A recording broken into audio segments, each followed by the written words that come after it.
in companies that are providing the servers. Smart move. Smart move.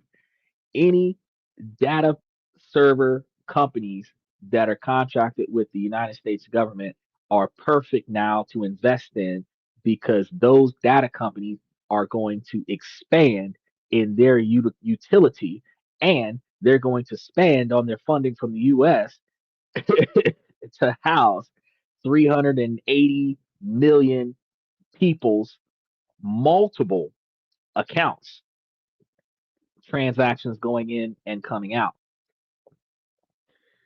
Now, while this is a financial boon for some individuals, for others, this is a big problem because beyond the cost, they argue it's about speed and security. Paper checks can be lost, they can be stolen from your mailboxes or altered. And that's true. They could not make it to their destination because the mail person isn't as dedicated as they used to be back in the day, and the mail person may not make it to your address with the envelope intact. There are situations where people are knocking over mailboxes and stealing stuff out of mailboxes, especially if you don't have a mailbox with a lock and key on it. One of the reasons why I encourage people to have their mail sent to their post office box is because if it goes to your post office box, nobody has ever heard of a post office box being robbed. Safety deposit box in a bank, maybe. Irony, you could probably, I'm going to tell you something true to life. I was able to store a spare set of keys in my post office box for 4 years. They would just put the mail right on top of the keys. So if I was the kind of person that wanted you to go on one of those um, Indiana Jones treasure hunts, you would go to that post office box, pull out the mail and a stack of keys, and those keys went to locks in a different location. I never had to look for the keys because the keys were in the post office box. They don't steal the post office box. It's crazy. Now I can't say that if you put a diamond necklace or something like that in the post office box that might not come up missing. But I'm just saying they can't. Nobody looks at the post office box. But yes, they are true that your mailbox outside of your house, the little mail flap that they stuff the mail in, people can pass by and run off with your stuff. So on the surface, electronically protecting your money does seem fair, especially since they're not taking the cost of sending you the money or charging your account for the money out of the money. Because wire transfers are anywhere between $65 and $15, depending on outgoing and incoming. But ACH transactions are free to the consumer. So if the government is going to send you your money, they're not going to take out the cost of sending it to you out of your money. And if you have to pay the government money, they're not going to charge you additional money to pay the government what you owe them. So it does make sense because when we need a money order and we don't get the free money order from the bank or Amscot, we have to pay for the money order, which means we have to pay more to make the money order and mail it to the bank. Then at the same time, we got to pay for the envelope, we got to pay for the stamp. So it's not just the amount they ask for, it's the amount they ask for and the cost it takes to put it into paper form and send it out there. So it does make sense on the surface. Michael says, no, now add add in the $3 service fee per transaction. It's gonna cost more to assist your money. Most checks are direct deposited today. But yeah, that's true. Your paycheck from your job is direct deposited. A lot of people have already set up direct deposit, especially people who don't have the capability to cash their check on a regular basis. People who don't keep their IDs on their person. If they keep their ATM card on them, they don't need an ID to go to the ATM machine and withdraw money out of their bank account. Homeless people can establish a bank account just by using a physical address like a post office box or a hotel, and then have their government funds sent to their bank account so that they can collect their money. Because a homeless person is not able to get benefits from the government if the government doesn't have a legitimate location to mail that money. So switching over to bank accounts makes it better because if you did not have a post office box, which is expensive these days, couple $100s a year. Some homeless people can't afford that. If you did not have a post office box, you don't have a mailing address, they can't mail you the check. You can have a bank account for free, $0 service fee for the bank account, and then the government just dumps money into the account. So there are benefits to this, but there are problems with it as well. And the transaction fees are going to come out of Uncle Sam's pocket, because if you have an account that has $0 transaction fees, the behind the scenes fees are going to be coming out of the profit margin that the bank makes from holding all of your money until you decide to go and spend it. You got to think about that as well. And then Uncle Sam gonna write off any fees that they use when they're doing what they're doing as well. So I mean, you as the consumer don't have to deal with all those fees. But we've heard those horror stories where seniors are waiting for their social security check. What? Two of them popped up today at 11:02. I wasn't expecting that. Let's see what happens over the next 20 minutes. uh, Seniors are waiting for their social security checks that never show up. Then they got to get reissued, or a family's tax refunds getting swiped off the porch, taken out the mailbox or whatever. You know, electronic payments, the government assures us, solves all of this. So outside of somebody hacking into your bank account and just zeroing that bitch out, like Reservoir Dogs, outside of something like that, outside of a Casino Royale or something like that, that you're good to go. Direct deposits are instant, and prepaid debit cards are secured, which is the alternative. If you don't have a bank account, they're uploading prepaid secured cards. It's a cleaner, faster, and safer system in comparison to the former process that they had.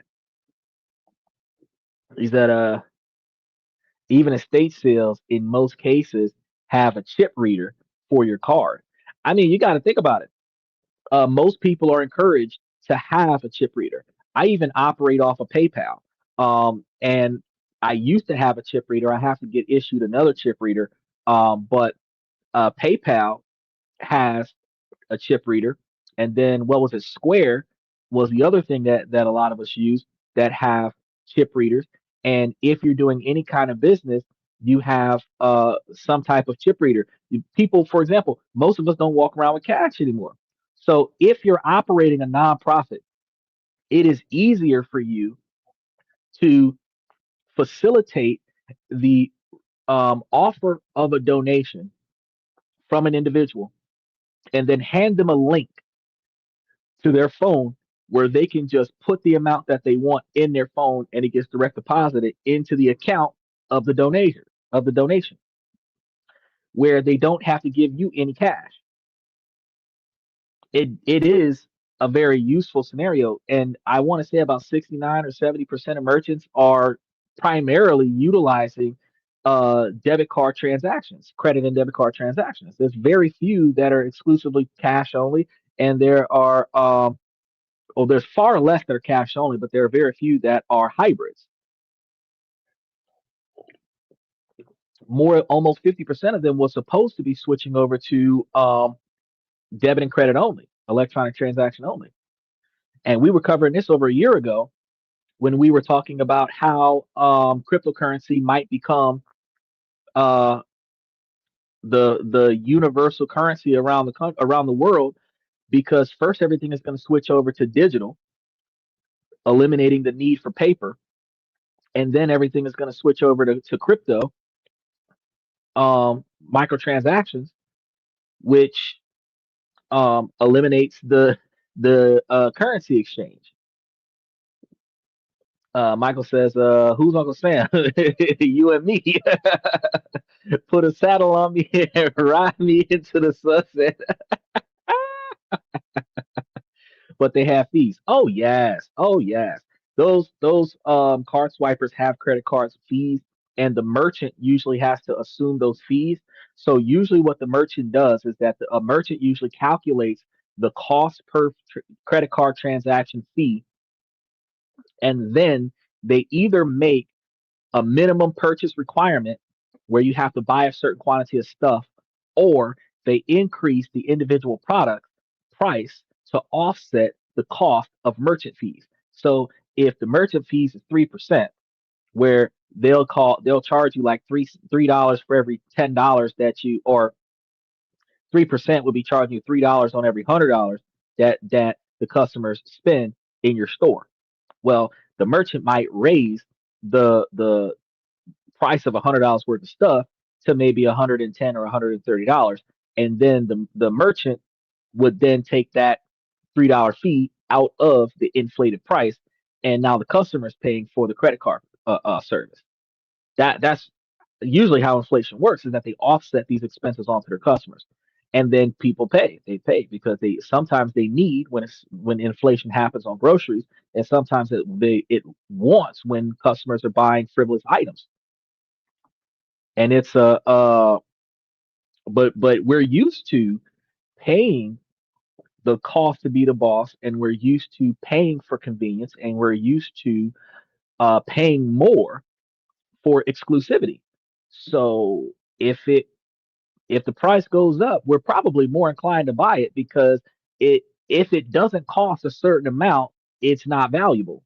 I don't understand where the dynamic is to that, but that's kind of where we are with it. But this particular situation comes a whole lot further. It's a whole lot more deeper than simply just looking at the fees themselves, the fees and costs and transactional usage of the thing, because it gets a little bit further. But to make this happen, people are going to be pushed to portals like godirect.gov. I'm going to give it to you right now so that you have it. If you didn't know, now you know. And truthfully, for anybody who's like a VA or something like that, if you go to godirect.gov, there's a lot of other features up there that can kind of help you guys out with getting yourself set up with your VA information, because GoDirect is one of those places that allows you to sign in. And GoDirect is not using right now uh, Google logins, meaning that just because you're logged into your Google account doesn't mean that you can log into GoDirect by clicking log into your Google account. Because before, if you were already logged into Google Chrome, you could just use your username and password login scenario automatically just by clicking the Google Chrome link, and it'll automatically log you in. Now that's not a thing. You have to manually type in your email and your password, or your username and your password, to log into the account. So GoDirect is moving away from being as dependent on Google as it used to be. So that's something that you have to pay attention to. But if you go to GoDirect, you sign up for your direct deposit. Now, for millions of Americans who don't have a bank account, the unbanked American, the Treasury answer is the Direct Express debit MasterCard. It's a prepaid card that gets loaded with your funds each month. Again, you got to be careful with stuff like this, because a lot of us have experienced pay cards from our jobs, where when you get on the job, until you set up direct deposit, they give you a pay card. Some of these pay cards charge you per transaction. They might charge you $1 every time you use the card at an ATM machine, or $1 every time you use the card at the grocery store, and $2 at the ATM machine. Um, which takes even more money out of your pocket if you're going to do transactional scenarios multiple times a month. That would require you, in order to pay the least amount of money, is to withdraw 100% of your money out of your account in cash, and then walk around with cash all month. If they're dropping $2,000 into your account, you're taking a big risk walking around with $2,000 in your pocket until you spend it all. Just saying. But the government's message is going to be simple. The future is digital, and they're going to take you there. So this is all presented as a public service. And for 99% of people, that's where the story is going to end. But you have to ask, if this is just about saving money and stopping mail fraud, why is it being mandated with the force of an executive order on such a rapid timeline? And why is it happening at the exact same moment that other, much bigger changes are taking place in the shadows of Washington, D.C.? Uh, I'm not a conspiracy theorist, but I like to give you guys the facts. Let's pull back the curtain a little bit because I like doing that. I like flashing everybody with information. This isn't just an upgrade. It's a fundamental rewiring of the relationship between you and the state. It's the creation of a universal mandatory digital financial system for every person who gets money from the federal government that accelerates the decline of paper money itself. With federal benefits no longer arriving as checks, fewer people will deposit them, withdraw physical cash, choking off circulation of paper currency at the source. If everybody's already got a debit card, the money's already on the debit card, especially if those debit cards have zero fees for usage of the card, there's going to be less of a desire for someone to go through the effort to withdraw cash from the ATM machine to start using cash when they can simply just tap with their card or plug their card in.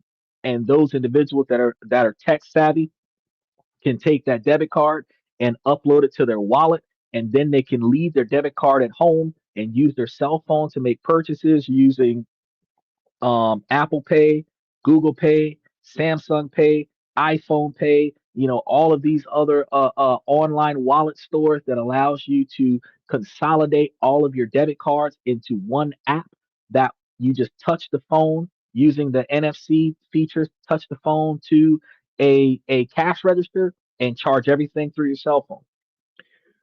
Where the convenience of this is profound, but the worry that I have about this is if all of your money is attached to the cell phone and somebody takes your cell phone, they just took all your money. Wait, it gets worse because if you've got the NFC features on and active on your phone for instant convenience, so that all you got to do is just tap your cell phone to a device and it'll charge the active cards that are on your account. What happens when somebody else passes your phone with another device that can scan your damn phone? They're cleaning out your accounts because your accounts are on your phone. Nobody's thinking about that part. It's crazy. So that while it's a good thing, there's also a bad thing attached to it. Like I said, do we really have a choice in it? Hell no, we don't. It's mandatory. If you want money from the US government, you do not have a choice on how they're going to give it to you. Now, this further ratifies my statements to you guys before about pressing the multiple bank accounts. You should have an incoming and outgoing bank account for everything. Money coming in should not be the same account as money going out. Now it's very, very important because money coming in from the government should be separate from money going out elsewhere. If the government is going to allow you to have more than one account on file where your taxes is filed from one account and your benefits is being deposited from another account, where when you file taxes and you have to pay, it comes out of your taxes account, not your disability account, not your VA benefits account. You have to put up one or two bank accounts on file that the government gets to track how much money goes into it, how much money they take out of it. Then you are taking money out of those accounts and moving it to a different account. Now, one of the issues that you're going to have with that is that if they're keeping track of those accounts, guess which accounts get audited first? The ones that they have on record. Because it doesn't exist until somebody reports it. So if they have that account on record, that's the first ones to get audited. New World Order, as Michael says. And this is going to take away from a lot of autonomy. And we're going to be talking about that in just a second. Now, realize for centuries, a paper check offered a small degree of financial privacy because it was a physical thing that you could take to the bank or a check cashing service. You could go to a local gas station, a corner store, whatever, cash that check, and now you've got the money. The transaction had a certain autonomy to it where they only knew that the receiver of the check cashed the check. They did not know what your bank accounts were. They did not know where you were. They just knew that it got mailed to a specific address and then cashed. That's it. And it doesn't have to be cashed at the same place every time. Sometimes you might cash it at Ace. Sometimes you might cash it at Amazon. Amscot. Sometimes you might cash it at Walmart. Not anymore. This all digital system changes all of that. Every single payment is now a data point. The government won't just know it was sent to you, it will have a permanent, unalterable digital record of the entire process, a tracked transaction trail for everything. And as this becomes a new normal, it normalizes card dependency for everyone.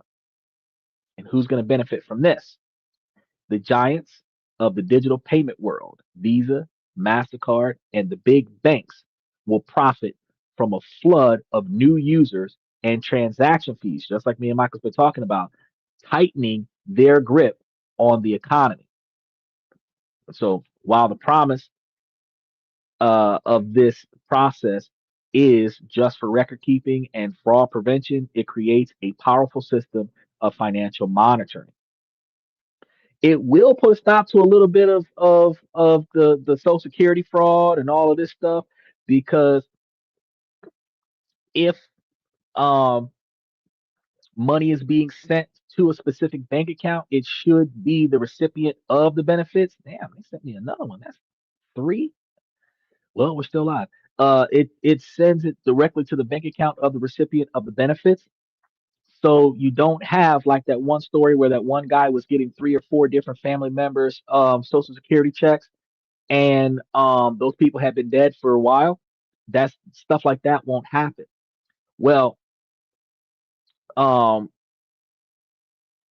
in order for you to get those people's account information, you would have to be made a power of attorney of their accounts and then run their accounts on their behalf.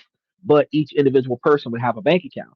Now, typically, you would assume that once a death certificate is given to the bank and the account is closed out, the checks will stop coming in because it'll get returned to sender, and that will let the government know stop sending this person an account instead of having to mail a death certificate to the U.S. government to say stop issuing benefits to the deceased. But that so there's still a level of fraud there. It just has to come from a different direction. Michael says, therefore, you will end up costing more to use your money.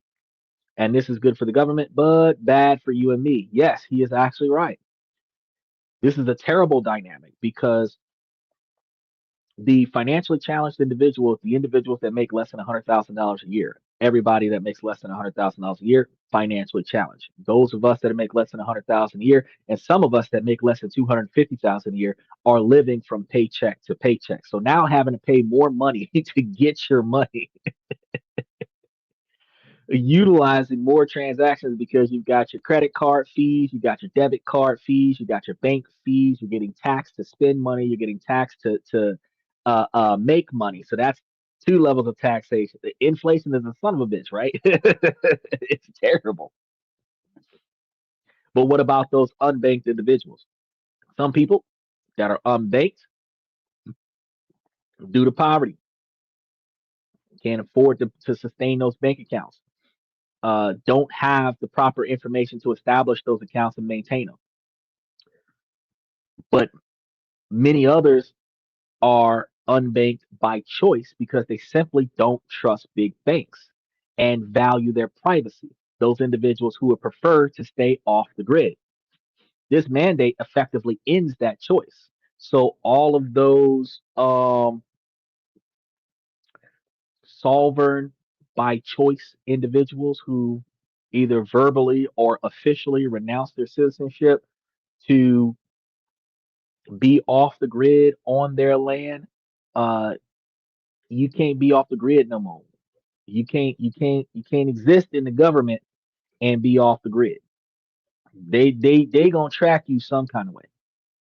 You will have a bank account, or you will accept their government issued prepaid debit card. You will enter the digital system whether you want to or not. If you don't want money from the government, that's fine. But if you ever want that stimulus check, it's gonna come in a debit card form. And they only gonna send you one. You might have to pay money to get them to issue you a second one. The government says there's going to be no exceptions for undue hardship or people in. So wait, hold on. The only exception is going to be for the undue hardship, individuals who really, really can't do it, or for people in remote areas who probably can't get to a bank, but they are going to be granting that on a case by case basis. The majority of people, as it states by the Treasury Secretary, is that majority of people, 99% of people, you ain't got no choice. One way or another, you going on papers.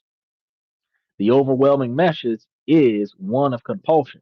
And make no mistake, this infrastructure is a perfect precedent for a mandatory central digital bank currency, a CBDC, which could eventually replace cash entirely, as I told you guys last year it would. When a government insists on forcing its entire population into a single trackable financial system, it's never just about convenience, it's about control. So think about the power this creates.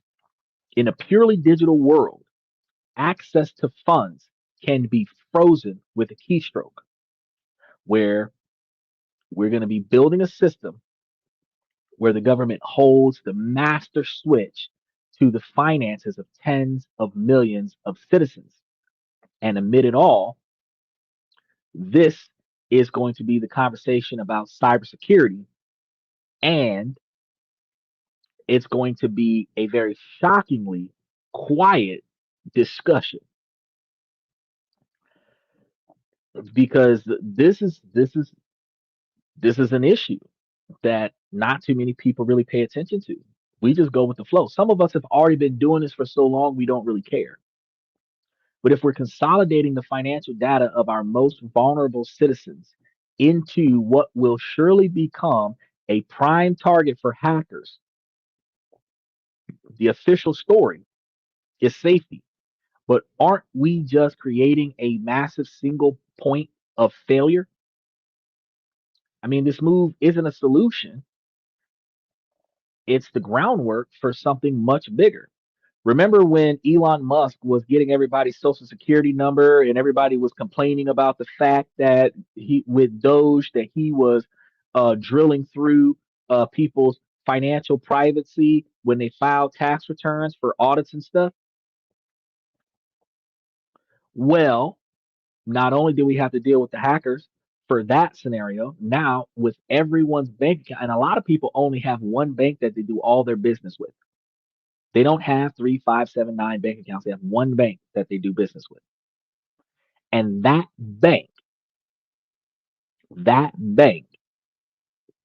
is the one that the government has access to, which means that if somebody was to hack the US government after this system goes into effect and walk away with all of those accounts, they would be able to streamline a cyber attack that could hit 100% of the US population's bank accounts at the first of the month, right when direct deposit happens, right before you have the ability to pull your money out. And by the time you realize that you got, your rent is not getting paid on time. And your landlord don't give a fuck. You still got to pay your rent. You're still going to have to pay that late fee because if you only get paid once every 2 weeks and this week check got stolen, you got to wait 2 more weeks before you get the check to pay the bills that you were supposed to pay with this month. Like I says, everything is designed to pull money out of your pocket and putting it in someone else's pocket. And that's one of the reasons why I keep talking to you guys about the dividend rotation strategy. Because if we are following that dividend rotation strategy and we're investing and making money from somewhere else, We're pulling money out of somebody else's pocket who's not paying attention. And we're putting it in our pocket. So when somebody else pulls money out of our pocket, we got more money to give to them because we're making money somewhere else. And I think it went up like 3% this just yesterday. So those people who bought into International Seaway on Monday morning, we're at Monday night. Yeah, anybody who bought it on Friday and you still got it, it's Monday night. You just made a few hundred to a few $1,000s just by holding on to the account over the weekend, which is way more money that you would have made if you would have been, going to work every day.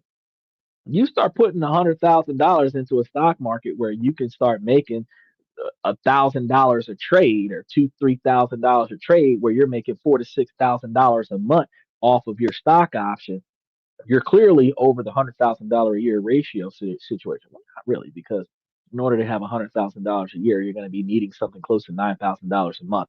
But the fact is though, that you would be making more money off of the stocks than what you would need to work an 80-hour a week job. Your standard of living would be more than covered. You would not have to roll out of bed for anything other than to come to this podcast and talk to me about how we made it. You notice how folks be listening to that Drake song, started from the bottom, now we here, but y'all be starting from the bottom and y'all motherfuckers still at the bottom. Y'all still broke as fuck. Y'all still working day-to-day jobs. Y'all still living from paycheck to paycheck, borrowing from your mama, your auntie, your uncle, your father, your, your homeboys, your homegirls. You charging stuff to your kids' names because your name is in the collection agency and all this other stuff because you ain't gone nowhere over the past 40 years. The society has not improved itself over the last 40 years. Strange, isn't it?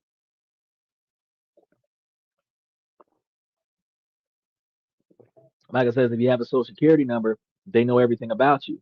No, they don't. If they have your social security number, they know most financial transactions that requires the need for your social security number.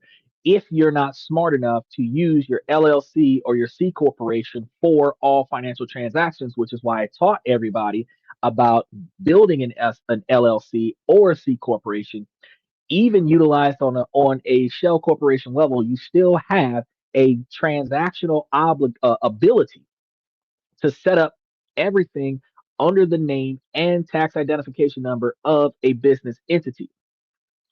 Car insurance, vehicle ownership, property ownership, leases, mortgages, everything like that. And even though you, as the individual person, sign off as the personal guarantor for that particular establishment, your social security number is not needed for anything other than loans. When your business does not have a high credit level from Dun and Bradstreet, or a high credit history from Dun and Bradstreet. So really, if you're making payments on time and everything's registered to your business, if you are owning things through the business, and the business is holding assets and generating revenue and filing taxes, your personal information don't have to go to the government. Or at least it used to not have to go to the government. But if you personally want to get money from the government now, yeah, they're gonna have your ass on record now. Everybody with a, but again, everybody in 2025 that's born with a social security number got a bank account. From 2025 to 2028, everybody born in the United States got a bank account and a social security number. So they might as well set you up. But it's crazy that they're doing it this way, right? Only thing about stocks and casinos, uh, they're no based on winners. Yeah, it ain't got nothing to do with winners and losers. The casino wins every time. House always wins. But at least with the stock market, the players can win too. Because in the stock market, the house is the trading platform that you're using to trade on. They get paid every time you make a trade. They get paid as long as they're holding your money. The casino gets paid every time you give them your money. And then they put it on a 60-40 win ratio where you win more often than you lose, but you win more often in small amounts than what you lose in big amounts, so that you walk out of there with less money than what you walked in with, and that's how they turn a profit while still seeming fair. Almost like those carnival games where they got the basketball hoop that's oddly shaped, so when you throw the ball, it doesn't go into the hoop, even though you never miss a shot when you're on a real basketball court. They do that on purpose because the more times that you attempt, the more they get paid. It's the same dynamic. Same dynamic with dating apps. The more months of service that you pay for, not finding the right one, the more money they make. So it's not about them helping you hurry up and find somebody to be in a relationship within the first 30 days. It's about them keeping you on the platform for years. If the goal is to keep you using the platform for years, what is the likelihood of you finding a long-term relationship off of a dating platform? If you're looking at their priorities, that's the kicker. And you got some apps like Christian Filipino where they actually assign you an agent that makes that connection. You're probably going to be more successful with that particular type of app because that person is being paid to connect you with the person that it's supposed to work out with. But that agent is also, the goal is to help Filipinos find Americans that will help them get citizenship in America. So they're looking to find people who will take the people who will do what they need to do to achieve. So since their goals in line with yours for zero sum game from a different perspective, that one is more successful because I mean the platform gets paid for each person that gets shipped out. You get paid differently in these scenarios. Now, think about this: the digital mandate isn't just an abstraction, it has a devastating human cost, disproportionately affecting our most vulnerable Americans. And this is one of the reasons why I cover these scenarios. Take the retirees, because many rely on physical checks for budgeting and prefer the control of handling the cash. Now they are being forced into a digital world they may not be prepared for, facing digital literacy barriers that risk payment delays, errors, and deep anxiety.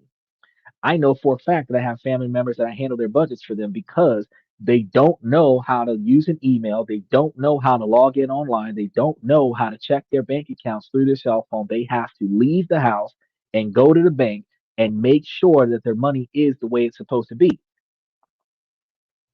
The only time that they know that the money isn't right is when the paper statement comes to the house, and now they're encouraging electronic statements, which means that you're only going to get notified via email that there is a statement.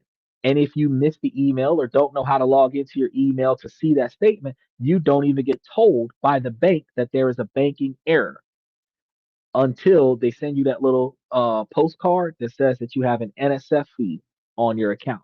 That's when you know that things have gone south. But it's too late now. The money is starting to come out of your account. You don't have enough money to cover your bills. Now you're paying late. Now you're getting fees, fines, everything to that effect, and it is not working out in your favor. These individuals that had valued their privacy, and now their entire financial link to the government is monitored and electronically recorded. Then there are low income families because a huge number of them are unbanked due to a deep distrust of banks, high fees, and documentation barriers.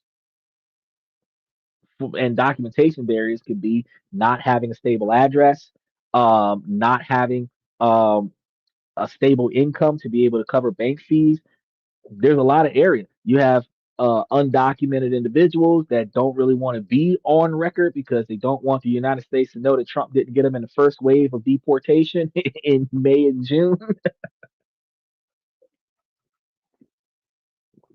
Forcing them onto government prepaid cards isn't financial inclusion, it's financial entrapment. They're pushed into a system that may come with hidden fees and limited acceptance, all while lacking the regular broadband or smartphone access needed to even manage their funds in those scenarios. Teach them a man who learns to fish can feed his family. That is the old saying. But we also recognize that for some reason, the current generation is experiencing it, the next generation is experiencing it, that those individuals that are over the age of 60, when they start getting 70, 80, 85, 90, I can't becomes a dominant vocabulary word. I can't learn new things. I can't figure it out myself. I can't do it myself, which puts them in the ability to be a dependent of somebody who is determined to make it happen so that that person who doesn't put in the effort to can while they stay in that I can't mentality to keep that person from going undone, the next generation puts in extra effort for the elderly. Those individuals that spent the first 45 years of their life before the internet, before color TV, before CDs, those individuals who remember when automatic cars were first being built and we thought this was a bad idea way back in the day before integration. We're talking about like a long time ago. You understand what I'm saying? These individuals, they it is hard to teach them when they're not employed because they're too old to work. So they got 24 hours a day to learn this. But for some reason, between the memory loss and the lack of desire and motivation to make it happen, they do not learn new things. And some, it's a passive aggressive way to prove that people still care about them. So by keeping themselves in a helpless situation, the people who care about them the most will proactively put forth the effort to make sure that they don't go undone, which allows them to not have to learn because the family members that love me will make sure that it's done so I don't have to learn. And if I don't have any family members that love me enough to make sure that it's done for me, I can just complain about not getting it done by people in my neighborhood, and then somebody in my neighborhood will get it done for me because of sympathy. At least my neighborhood cares about me. That that mentality, because you got to understand, that is the generation that grew up with the neighborhood looking out for one another. So if you give them a couple dollars to make sure your bills get paid on time with your money, they'll come and pay your bills every month for you. You ain't gotta. You get them a couple dollars to run to the stove for you. Where do you think Uber Eats and Instacart and Postmates came from? The platform where in the hood, old folks would throw a couple dollars at the young folks to run to the stove for them. Somebody said this is a fantastic business model and started up an app that realized that Americans are lazy. We will pay somebody to deliver the shit to our door so that we don't have to go out and go get it.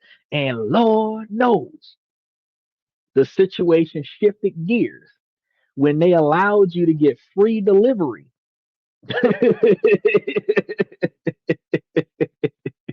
Free delivery with no mandatory tip. That changed the whole script. Someone taught you who taught you. I taught me. I taught me. You know how I learned the things that I learned before we Googled it? I would read the instructions on the box. This is how you turn it on. This is how you push buttons. The first 3 weeks that I have my electronic device, I'm messing with it all the time, trying to figure out, well, how do I get in this? How do I do that? How do I do the other? Technology doesn't change that rapidly as far as software usage. Once you learn how to use an email, you know how to use emails for life. Once you know how to use a link, you're using links for life. It might take you 2, 3 hours to figure out how to get through this one sign up process the first time you do it. But once you've done it, that process is always the same process. You get them to send you a link in the text message. You click the link in the text message. It forwards you over to another website. You fill out the information in the website. You click submit. It sends you a verification response that has a confirmation code. If you're smart, you screenshot that confirmation code, then rename that confirmation code, whatever the confirmation code is for, so that if in the event that it failed to process, you can show them a screenshot of the confirmation code, date and time and confirmation number. You learn that from experience. You learn it from doing, but not too many put in the effort. Nowadays, there's a YouTube video. So who could teach us now in 2025?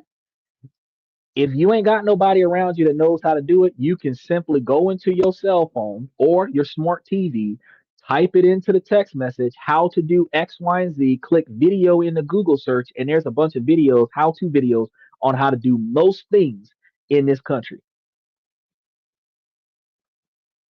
So you could teach yourself technically, but somebody has made a how-to YouTube video on how to do most of the things that you're doing that you could be doing for yourself. The how-to videos that I give you guys about how to invest and save and all this other stuff is public knowledge where you now can go to YouTube and type in certain things and my podcast will come up to tell you how to do certain things that people should already know how to do. It's common knowledge, but it's not too common because don't nobody look for no information. Because if it is not in their direct line of path, people operate on tunnel vision. They got blinders on. They can't look for another way because this is the only way that they can see because this is the only direction that they can face. And every other option is not an option. Sometimes hard love is the best love. You say that, but a lot of us make a lot of financial decisions that are not beneficial to us because instead of us putting forth the effort to prevent them from failing, we put forth we got to pay the cost to offset their failure. And a lot of old people can get taken advantage of. They get phone calls from people that swear to God that they're not cheating them out of their money, and they'll be agreeing to give them money for all kind of stuff. They got swindlers that'll talk you into doing a good cause for a good thing, and come to find out that they just rob you out your money. It's a thing. Who did you learn? Did you sit in the front row in school? Actually, in all fairness, I sat in the chair in the front of the class next to the door in every class except for math class. I sat in the front of the class in front of the teacher's desk on the opposite side away from the door in math class. More often than not, I was the last student to enter the class right before the tardy bell and the first person to get up right before the time to go bell. Uh, and I always had a front row seat. I think up until high school, I started doing like second to the back row. I started when I was in elementary school and up into middle school with front row seats because when we at the beginning we didn't know I needed glasses, so I couldn't see, so I was sitting in the front row to get the board. Then when I got the glasses, the teacher was like, "Oh, he's the cool kid on campus," and da da da da da. And because I had prescription glasses in middle school that were tinted, so no sunglasses. And I'm like, "Well, I can't see if I don't have my prescription glasses on. This is what the doctor prescribed." Even with the medical papers, they still wanted me to take them off. So it was a big deal. So to prevent the other kids in the class from being distracted, I sat in the front so that they wouldn't pay attention to the fact that I'm in class with sunglasses on. So yeah, I had front row seats. I had front row seats. But I was a one of the kids in school that would get in the most trouble also. So you know, I wasn't just the smartest kid in the class. I was the most determined to make a point. Michael says, I always thought people in school sitting in the back chairs to be lower in intelligence. Yeah, I'm going to be real with you. The kids that pay the least attention in class are usually the ones that sit the furthest away from the teacher so that the teacher can't tell that they're not paying attention. So it is true that those that are really determined typically sit at the front. So you were a B student? No, I was an A student. Some of my worst years where I got suspended from school 3 or 4 times, expelled twice, I got down to like an AB average, and that was very disappointing. But for the most part, I spent my entire educational career, even through college, as an A student up until my last year of college, where my GPA went down from 8 years of college, and on my eighth year, it went down from a 4.0 down to a 3.6 GPA, which is AB average. Yeah. Not a we we even though we had this motto that C's makes presidents, even though C's made presidents, you couldn't go on student field trips with a 2.5 GPA, and honor students was more than a 3.5 GPA, and you got scholarships in addition to grants when you had more than a 3.6 GPA. So I tried to maintain a 4.0 GPA throughout my educational career.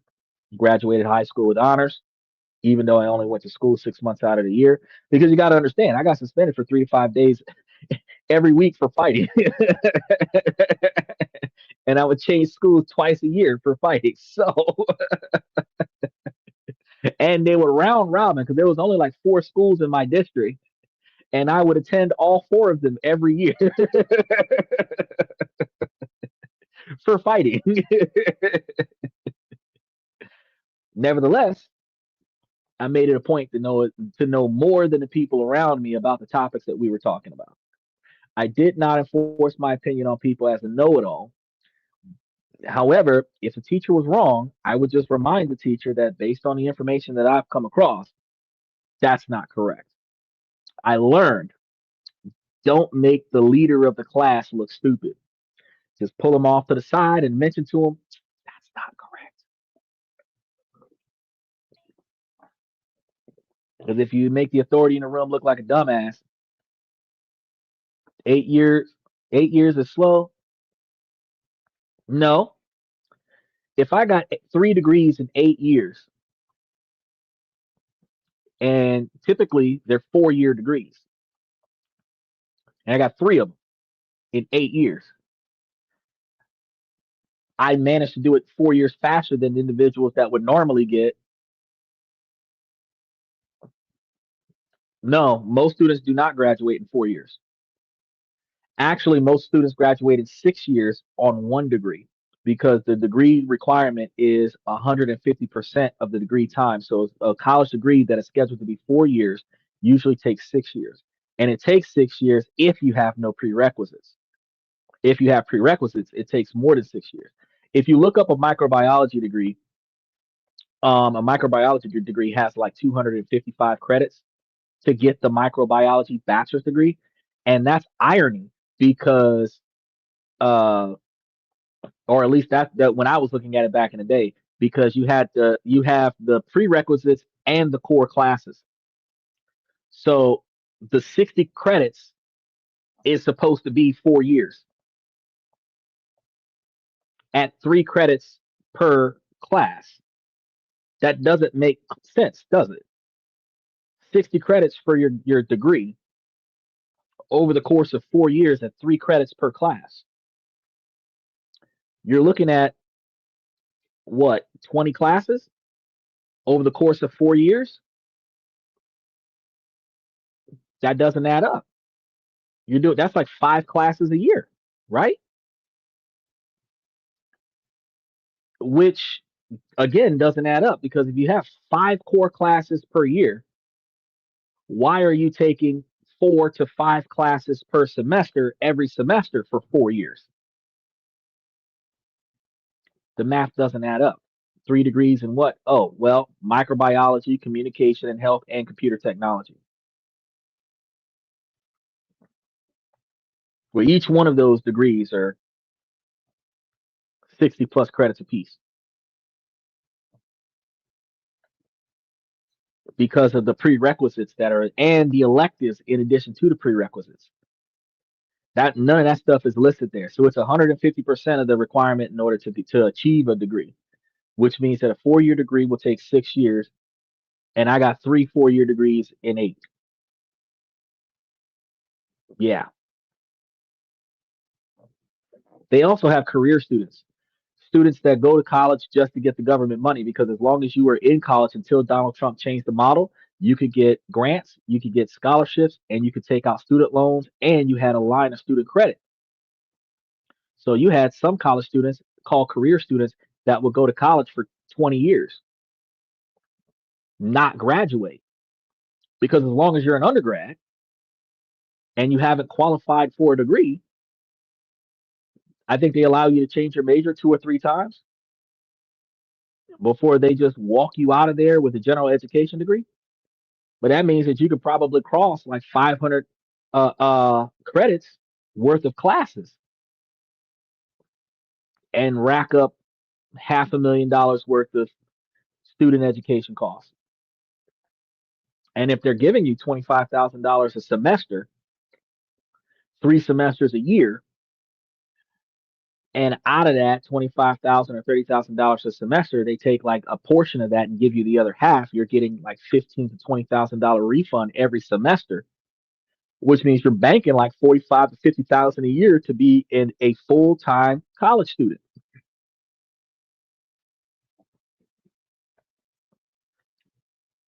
Himagropus nudus. Sounds like a spell from Harry Potter.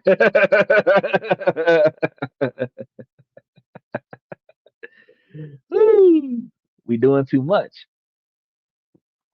But what about the lifeblood of the local economies that we haven't touched base on? Some of those small cash only businesses. Remember, Waffle House used to be a cash only business, right? They switched over to credit cards too. The corner store, the food trucks that we go to on a regular basis, the barber shops. As the river of cash in local communities drives up, where we are running out of that cash, these industries face a brutal choice: invest in new hardware and pay costly card transaction fees, or watch their cash preferring customers disappear. There's a couple of other ones. I didn't even put them in the script because y'all know that some of these adult only establishments used to be cash only situations. You walk up, you can go to an ATM machine before you get there, and then when you walk into the building, you hand them some cash, you pay for everything in cash, you got no paper trail. With this type of scenario here, you're going to end up having a credit card machine at the strip club, having a credit card machine at the gentleman's club, having a credit card machine at the Todd, at the porno stores, everything like that. So all of the guys who go out and do those male bonding is at inappropriate establishments, shit's on your credit card now. So now your wife knows where you were last week because there's a $40 transaction at the Odyssey or Mons Venus. Yeah, I'm naming names of some nightclubs out here in Florida. I want y'all a special shout out because the credit cards is gonna be everywhere. They know what's going on. Purple shore crab.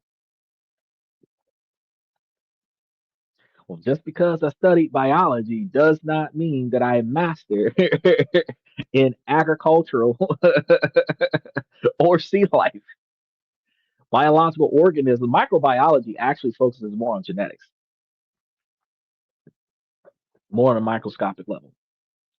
Now, back to the main topic here. Uh, this move is going to create a massive single point of failure by consolidating the financial data of millions into one ecosystem. And this is going to create a prime target for those hackers. So the official story is safety, but the reality is that we are building the groundwork for some of the much bigger and far more dangerous targets. And this isn't the first time a seemingly boring administrative change has served as a smokescreen for a massive expansion to federal power. To understand the scale of what might be happening, we have to go back to 1961 and listen to the farewell address of President Dwight Eisenhower. So the farewell address of President Dwight D. Eisenhower. Hold on. They have ATM machines at the weed store. Yeah, they got ATM machines at the church. So now you can't say that you ain't got no money for it because you can swipe it at the you can swipe at the weed store, pick you up some hay, go to the strip club, pay for your day, then leave the strip club in the morning and swipe your card at the church and donate 10% to the Lord. Hallelujah. And this is from Saturday to Sunday. It's crazy. It's crazy. They got some churches that's like, look, you ain't got to give the money to the collection plate. You can download the app and donate money to the congregation from your phone. They gonna get your money in the Lord's name, which is way better than Pastor Sap locking y'all in the room for $45,000. Talking about we not leaving till y'all meet y'all quota.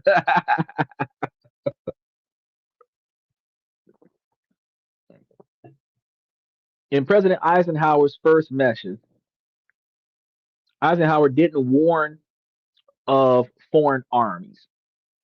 He warned of a danger from within. He called it the military industrial complex. His words are more relevant today than ever.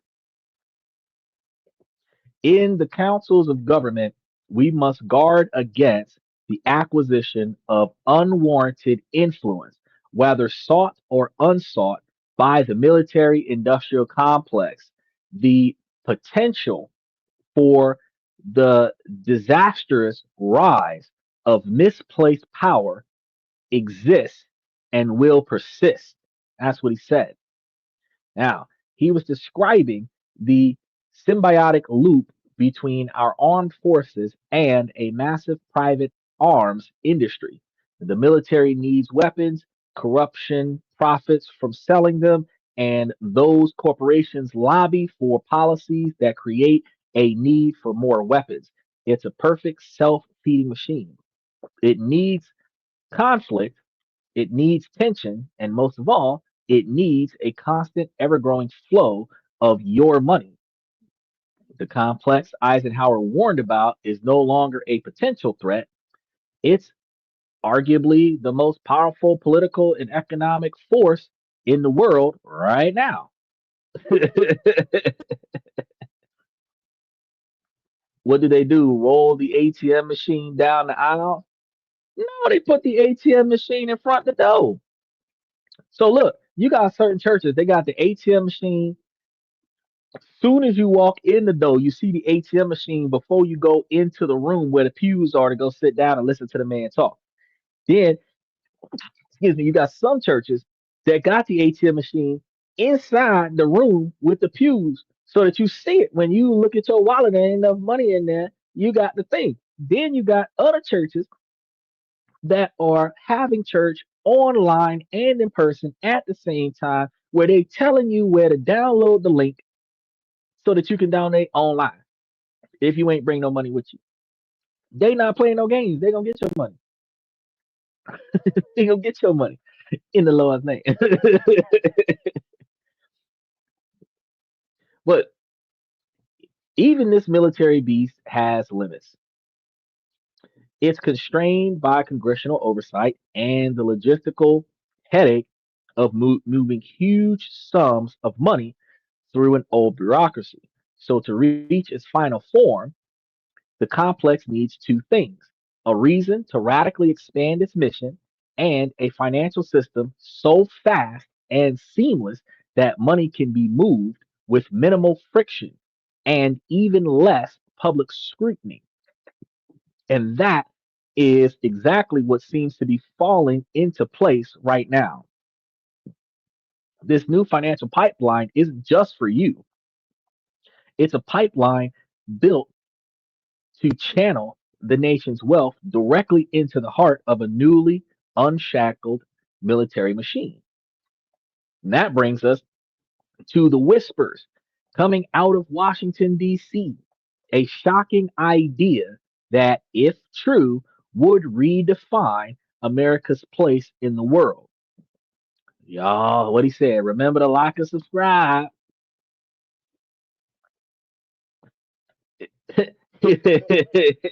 It's 10 p.m. Do you know where your kids are at? If these kids ain't got their behinds in bed while they on social media watching this, I don't know what's going on. If your child is under the age of 16 and they behind is not in bed, some parenting skills need to be administered.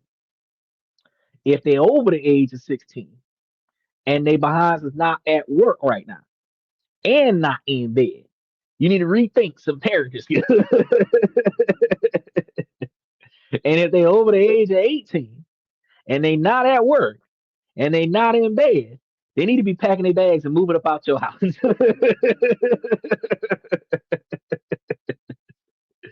So that's how you need to look at it. So as long as you under my financial backing, you're under my jurisdiction. As long as you're under my jurisdiction, you got a curfew. When you're no longer on my jurisdiction, you're no longer under my roof. You can do whatever you want to do when you're not under my roof. When you're under my roof, you're under my jurisdiction. And I said bedtime at 10 o'clock. Adult Swim kicked up, you should be asleep. Or at least pretending like you asleep. One of the two. Close what mom used to say when we was kids. Close your eyes and pretend like you sleep till you actually fall asleep. You better count sheep before you count this ass whooping. I swing the belt to 100. You'll fall asleep one way or another. You're either gonna cry yourself to sleep or take your ass to sleep in peace. One way or another, you getting to sleep. Y'all know. Take y'all back to the old school. Now, let's talk about this government power here because just as the government is finalizing its control over the digital payment system, powerful voices are reportedly pushing to rename the Department of Defense back to its original name, the Department of War. And the funny thing about this is that we've had this renamed Department of Defense for a long period of time. But in the White House, there's a specific room that is called the War Room, and that's the room that they go to and they have most of their important meetings in. When it was originally designed, it was a room that they talked about where they were going to have all their battles at. We've expanded since then. Now we can tweet about it instead of showing up in the war room. They need to have a what they call that. Help me out, help me out. What's the name of that not Dropbox. Um um dang, I can't think of the name of that the thing. It's like a something starts with a D where you ah I'll think of it. But it's like a forum that you create. Anybody who's a gamer knows what I'm talking about. Like you jump on this online game, and then if you join one of the groups, and then the group and it's on the tip of my tongue too. And they create this what you call an account, and then you join the account so that you can get the off game forum for the game, so that you know what's going on, so you can tweet about playing the game while you're playing the game. So even though they got this whole room in the White House to talk about fighting folks, they could just tweet about it. Well, they can't really tweet about it because Donald Trump is banned off of Twitter. So, everybody would be in the conversation but Trump. So they would have to go to Trump's app and everybody tweet about it there. But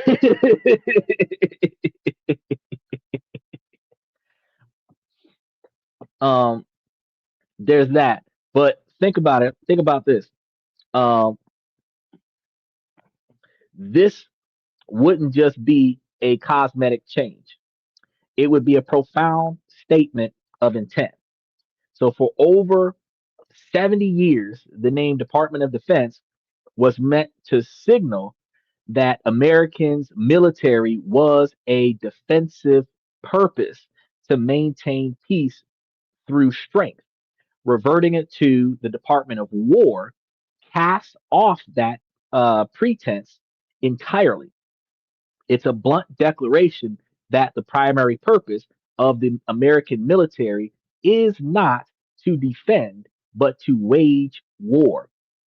This isn't just a fantasy.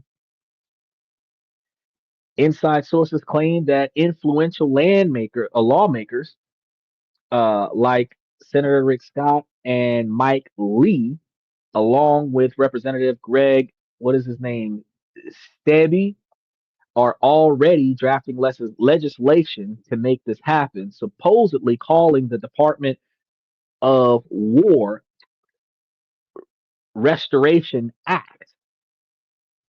So they're reportedly arguing that the Department of Defense was always a semantic deception and that the department's name should reflect its singular goal, which is victory. This is the language of people preparing for a new era of American military power.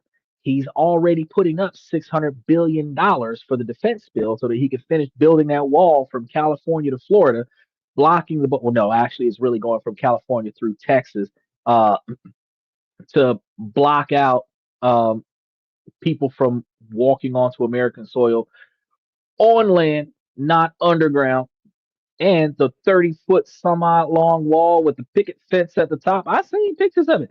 You're not climbing that unless you know how to shimmy a pole. You're gonna have you gonna have to find a way to shimmy up that pole to get up there. And since they got the grid in there, they could get you with some AK-47s if you're trying to jump that pole. It's crazy. Between that and then they got that um what is the Golden Dome, which is a bunch of satellites with missiles on them over the United States. You got between them two things, $600 billion worth of defense. Yeah, they're ready for war. They're ready for war. I don't know who gonna fire the first missile, but they ready for war. Like I said, throw words out. Ah, has a moment.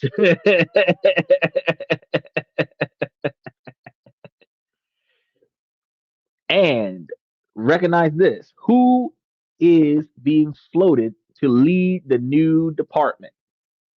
That's going to be the next best thing that we're going to be talking about.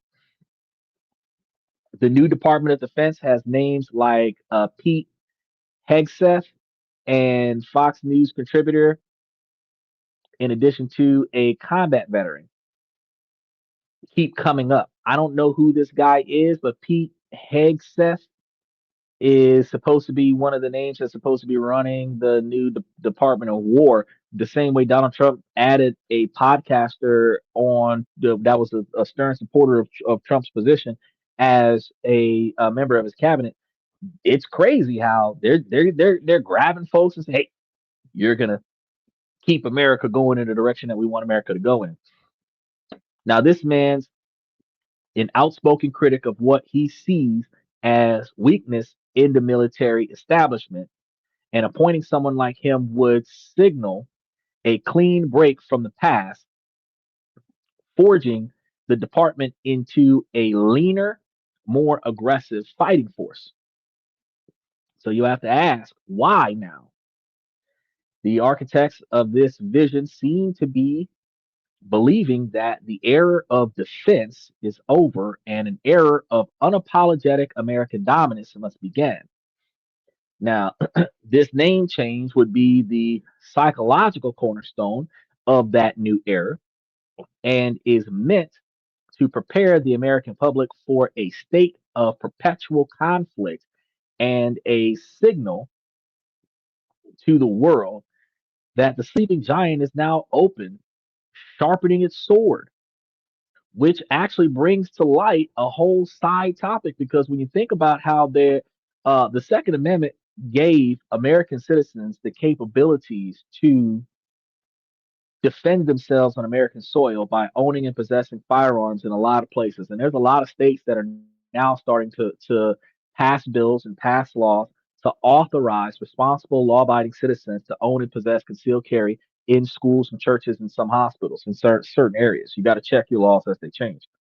But the constitutional right to bear arms that's been widely misused and widely misrepresented has always been, when it was originally defined, as a way for the American people to take up arms and defend America when America is under attack on American soil. Now, ironically, because very few people ever bring the war to America, we have a lot more individuals that are fighting each other over bullshit than they are actually defending the country from invaders. And instead of us reinforcing, they should put it in public schools, and like they have driver's ed, they should have gun safety laws and or gun safety training in public schools so that every American citizen knows how to handle a firearm. They like Asia, most of the people over there, most countries over there make it mandatory that as soon as you get out of high school, you do 2 years of military service. So even though in Asia, most countries ban guns, the fact is that everybody knows how to use one. Everybody knows how to be responsible with one. So if in the event that they need to take up arms, at least all of the men know how to pick up the nearest firearm and defend the country from invasion. Most Americans, if they haven't been playing Call of Duty their whole life, would not know how to rack that firearm and let it rip. Michael says changing the name is really dumb. A uh, what is that? Sanitation engineer is still a garbage man. Wait, look, I love when they was doing that. Okay, so they was doing stuff like that back in the day. Instead of being a secretary, they're now called personal assistants to make their job titles sound more prestige. Um, instead of uh being the file clerk, instead of like the instead of just the person that answers the phone, they change up all of these names, and when they change up these names, they give them all kind of fancy swings to it, so that people feel more proud of their position. Like for example, they used to just have the shift manager and the store manager. Now they've got a team leader, which is the most responsible person on the shift that is not the shift manager. And the team leader used to be the houseboy. And for some reason, they have to give titles to bring emphasis in the understanding of what it's supposed to be and what it's supposed to be used for, in order for people to serve purpose towards accomplishing a specific goal. And I agree with you. It makes no sense. A garbage man is still a garbage man, whether it's a sanitation engineer or not. But a guy is not going to pick up a girl talking about some, I'm a garbage man. She ain't going to want to date him. But if he say he's a sanitation engineer, oh, he's an engineer. The only thing he engineering is driving a truck full of trash to the trash dump.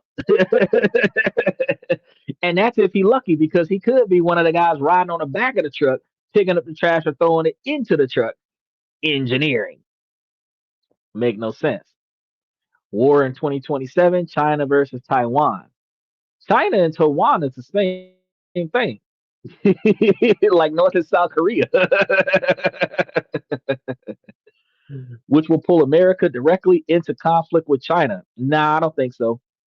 I don't think after China sells TikTok to America, I believe that anybody that is warring with China will have to deal with America. Because the same way America, how you doing, mixed martial arts? The same way America is backing Ukraine because America's getting those um precious minerals from Ukraine. The United States typically backs the people that back them financially. So, and who do you think? I know people believe that, oh, the United States is going to go to war with China, blah blah blah blah blah. But who do you think is buying up all of America's debt? When we were $300 trillion in debt, we got that bailout from China. We didn't get that bailout from Europe. Matter of fact, the euro received a bailout from everyone else. The United States and a few other countries contributed to the bailout that the euro was having, where 3 or 4 different countries would have collapsed if they would not have done that bailout. That was last year. So yeah.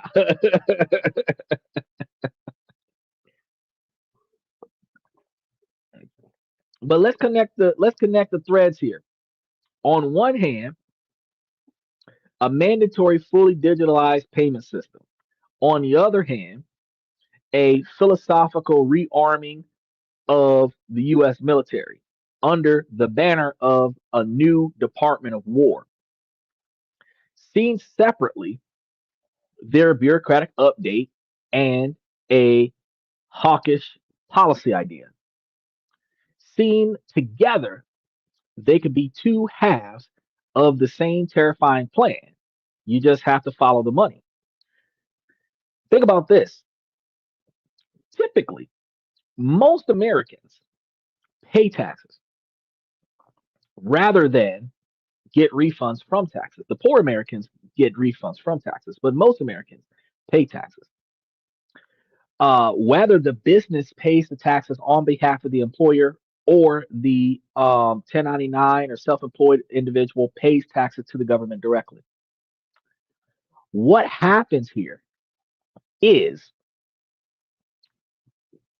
by digitizing this, the government does not have to wait 3 to 5 days for a check to be mailed to the government, which would then require the government to wait another 3 to 5 days for somebody to cash all these fucking checks, and then another 3 to 5 days for the checks to clear the bank that the government runs. By direct depositing, the time it takes to mail the check from California to DC, hypothetically, and the time it takes for the individual to cash 300 something million checks, and the time it takes for the bank to process all those checks, that time delay is a delay in the US acquiring funds. By forcing this mandatory direct deposit, while yes, it will expedite the distribution of capital to the American people when the government is distributing cash to the American people, it is more often going to be used to expedite payment to the government. Because does the government care if it takes you 90 days to cash the check? No. But does the government care if it takes them 90 days to get your IRS payment? Think about that. They want that money. The US military budget is almost incomprehensibly large in number. Moving and auditing this money has always been a messy process. Took Elon Musk like 3 months out of the year to make that happen. 3 months to do this audit one damn time. And it's going to be full of bureaucratic friction because as he was counting the money, there were federal cases trying to stop him from counting the money. That friction, while inefficient, also provides a small degree of oversight. But what happens when you digitize the entire federal payment apparatus? You create a financial pipeline of incredible speed. And while we're told this is for Social Security checks and the true beneficiary could be the military complex, we have to understand that benefit isn't really going to be as monitored as you might think.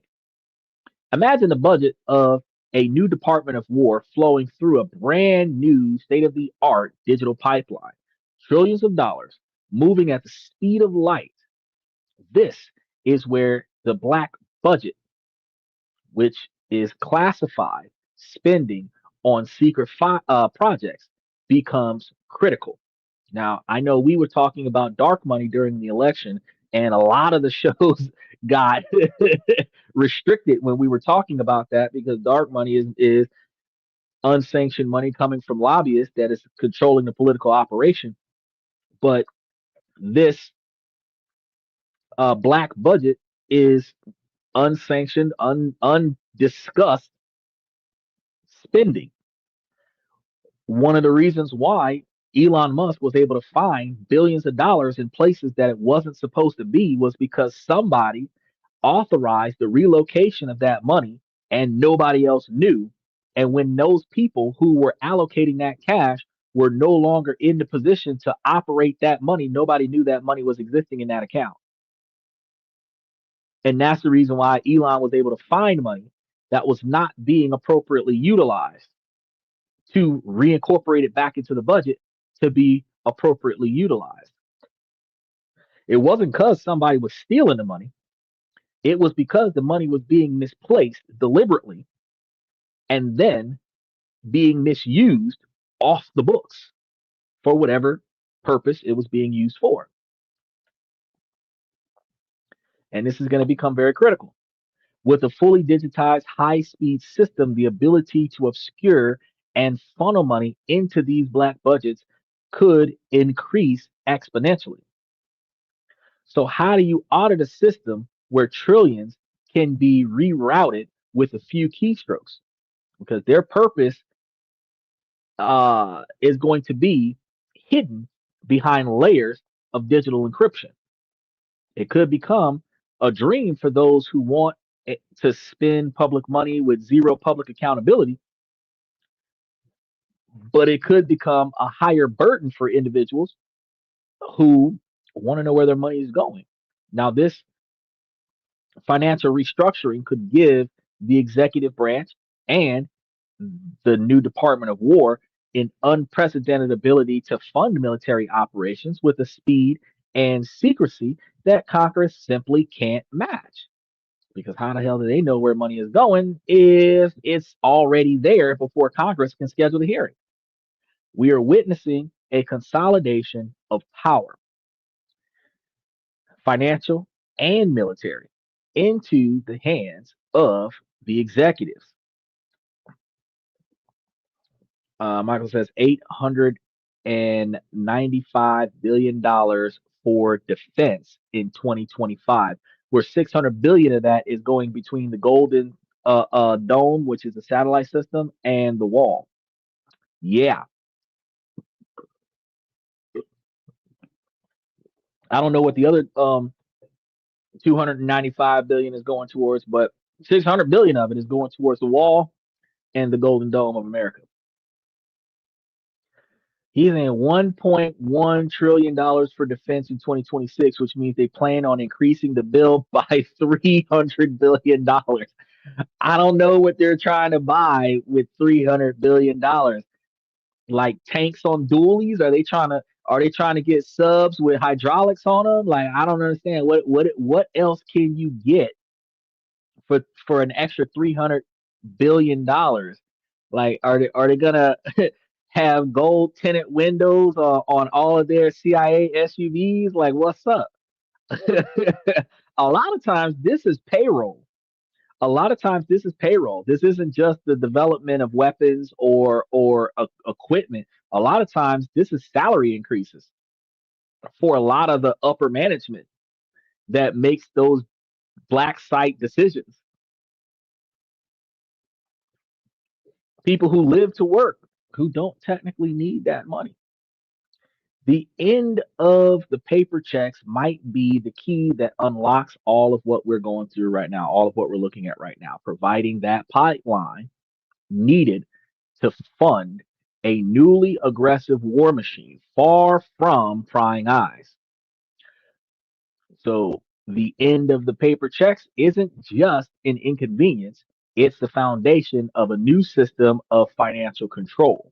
And it pushed a digital leash on the public while potentially forging a frictionless war chest for a military industrial complex that's being rebranded for perpetual conflict. Michael says, Elon, who? Haven't heard from him in a while. I think his tax credit is over in 12 days because in September, the tax credit for electric cars will be obsolete, sudden stop. So you ain't going to hear too much public debate about Elon towards the end of the year. He's been tweeting a lot lately, but he's been tweeting about his rockets going out of space and coming back down. He's been tweeting about landing gear. He's been tweeting about cars driving themselves. He's been tweeting about his robots that are gonna be the husband and wife of the future, but he ain't really tweeting about once he quit, when he officially parted ways with Donald Trump's cabinet, and I do believe he did that in like April or May, when the big beautiful bill started becoming a discussion. Yeah, once he quit, that was it. He stopped talking politics, and rightfully so though, because Tesla was suffering from his political decisions. He had people boycotting his factories because of his political decisions. When you as an individual become the face of your company, everything you say and do directly impacts sales and shareholder involvement in your company. So when you start making political moves, 50% or 70% of the people are going to be either for or against what you decide to do. Politics is the worst place to be when you're representing your company. One of the reasons why TKO bought out WWE, not because WWE is not the best thing since sports entertainment, but because, I mean, with Linda McMahon in politics, Vince McMahon retired and left Triple H to the game. Uh, it was best to put it in the hands of a third party so that when Triple H retires, the cerebral assassin retires, because Stephanie McMahon can only do so much in the back end. The company's still going to be run because I already know Shane McMahon can't do it. Look at what he did to WCW.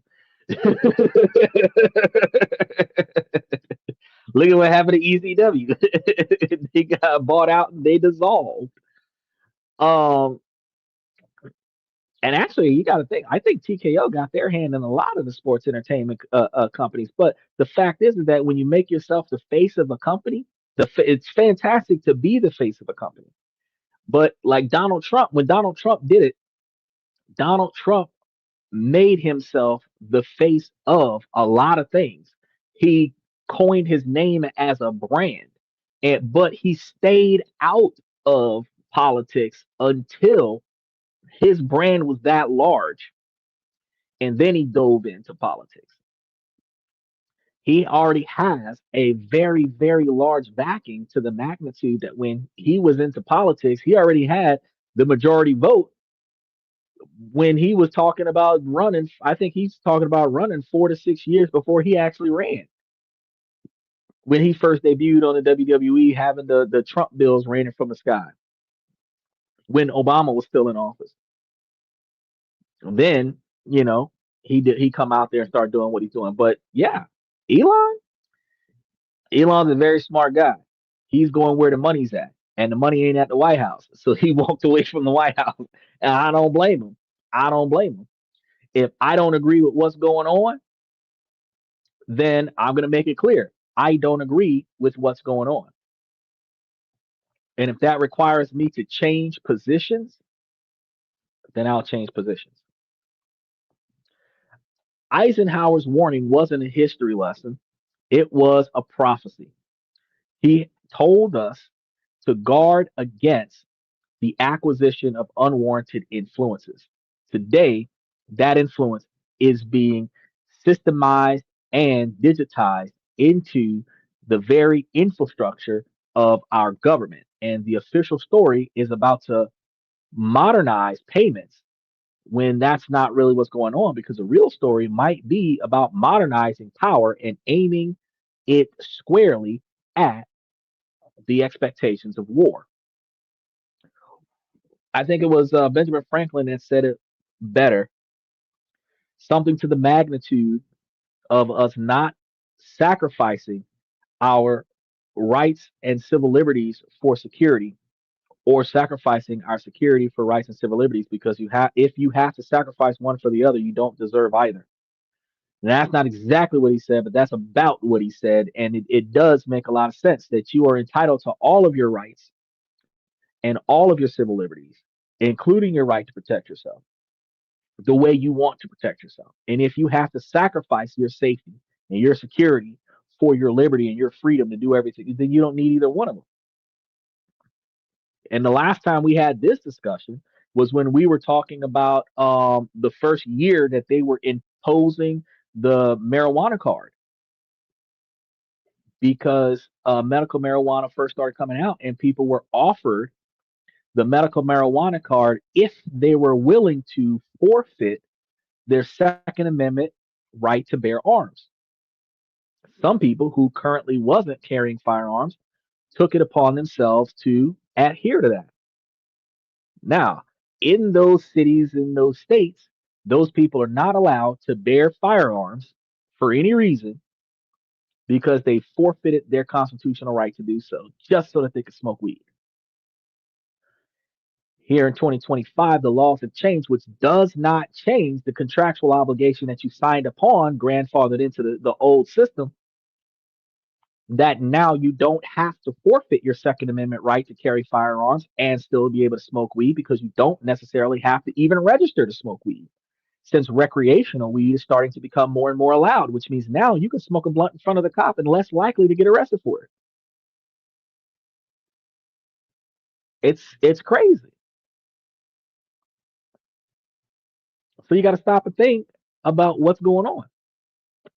And when you take into consideration the fact that Donald Trump is starting to impose more of the legalization of utilization of firearms, you're looking at more and more accessibility for American people to take up arms if they so choose. He did say during his campaign that he was going to start having the kids taking a military placement test instead of the ACTs and CATs, which qualifies these individuals to be enlisted upon 18, get drafted. If we can access our firearms at 18, everybody can bear arms at 18, everybody can be drafted at 18, everybody has gun experience at 18, you have the guaranteed opportunity to pull up every man, woman, and child and put them into the military upon demand.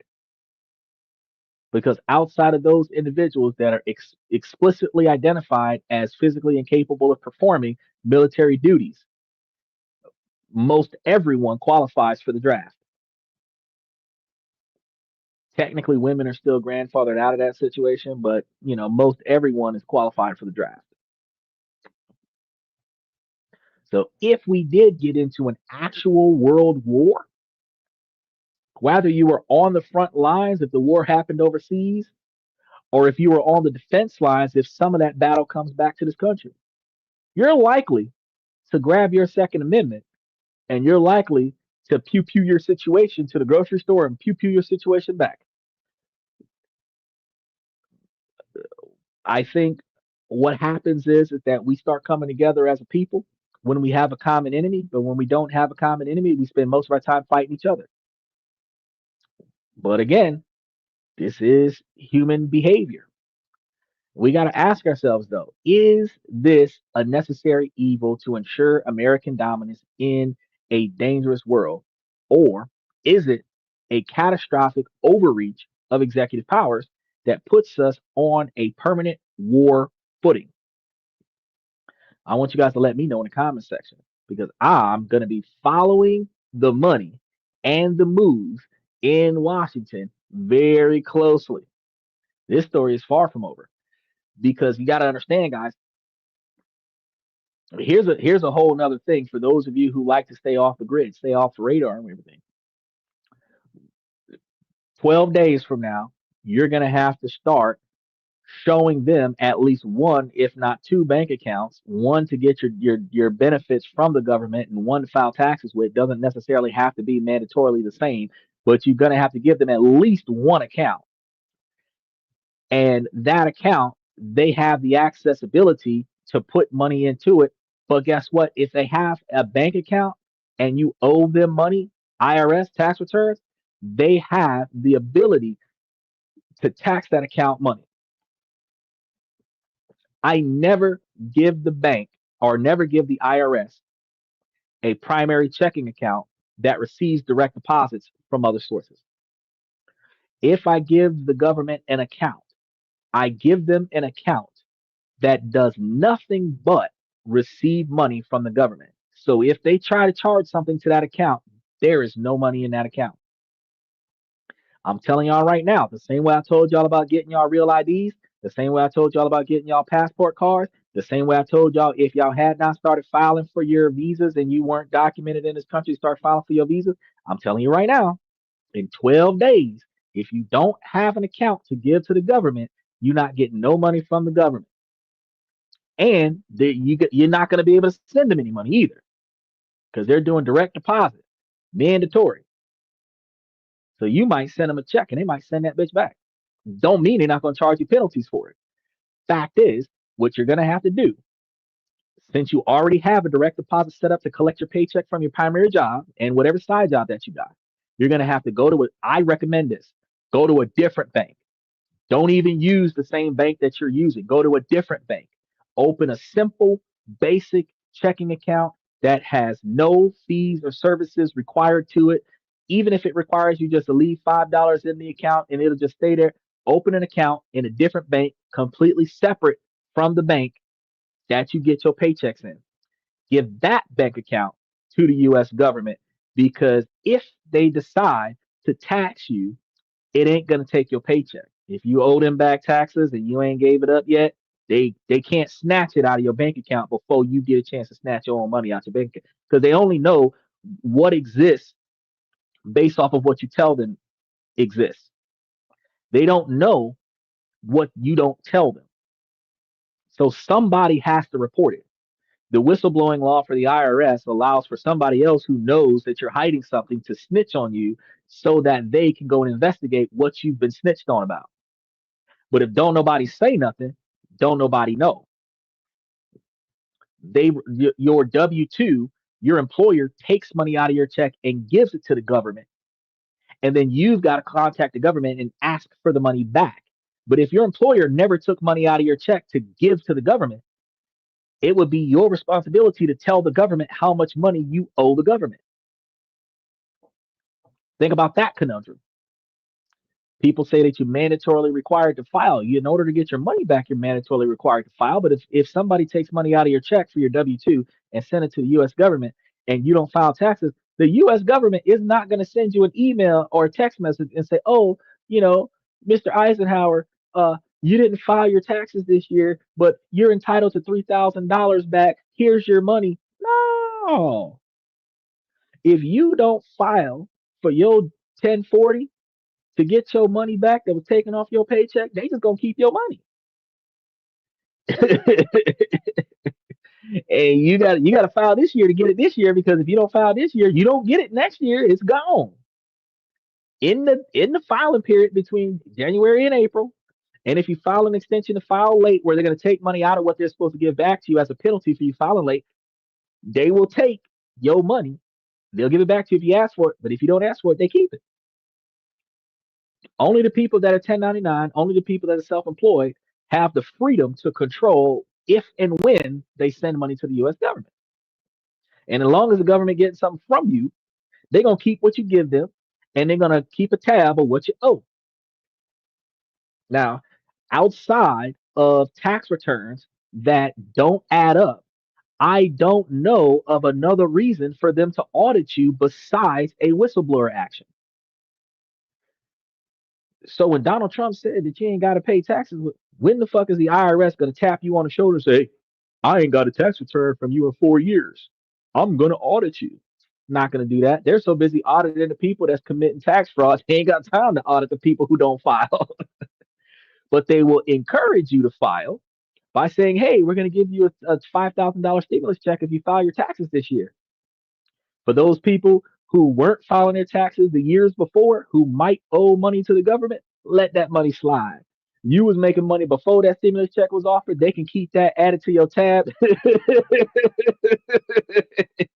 and leave it alone, because at the end of the day, until they send you a letter in the mail and say, hey, you owe us money, you don't own shit.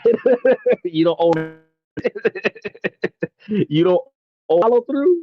But if you're giving them your bank account information, they can tap that account and find out if you got money in it and then take whatever's in it out because you owe them money.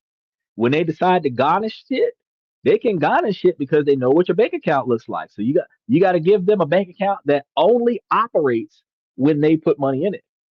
Because when they tap that account, and don't have overdraft protection on that account neither. So when they tap that account, if there isn't enough money in it, they're not going to be able to get nothing out of it. And really and truly, that's the best way to operate yourself, because right now everything has to be digitized. And I told y'all before, we're going to slide from digital currency over to cryptocurrency. The government had already passed a bill in March when they said that they were going to prioritize green energy, to prioritize cryptocurrency. They were going to modify laws to benefit cryptocurrency. Cryptocurrency actually is one of those things that isn't even taxed right now. Crypto transactions are not taxed. You pay for it for what it is. It's not $39.99 plus tax. It's $39.99 worth of Bitcoin. That's it. Michael says the government knows because the bank notified them. Right. The government knows how much money is in your bank because the bank sends the government a letter, files a form that tells the bank that you actually, this is what the bank tells the government. If you've turned a profit at the bank, that's what the bank tells the government. So if you put your money in the bank and leave the money there and you make more than $10 on that account, the bank is supposed to file a form and notify notify the IRS that you made $10 or more in profit from the bank. If you make less than $10, the bank doesn't have to file that form, and usually they don't file that form. And as a result of that, that's why I told you guys there's over 8,000 financial institutions in the United States, and half of them are banks and the other half are credit unions. If you are making less than $10 of profit off of each one of your bank accounts and you have 1,000 of them, you can make $9,000 worth of untracked money across 9,000 banks, because they're not going to waste the time to fill out the form to say, hey, this guy made $9 this year in taxation. They're not going to do it, which means that you got untracked money because it's not being reported. Somebody has to report it in order for them to know that you made money.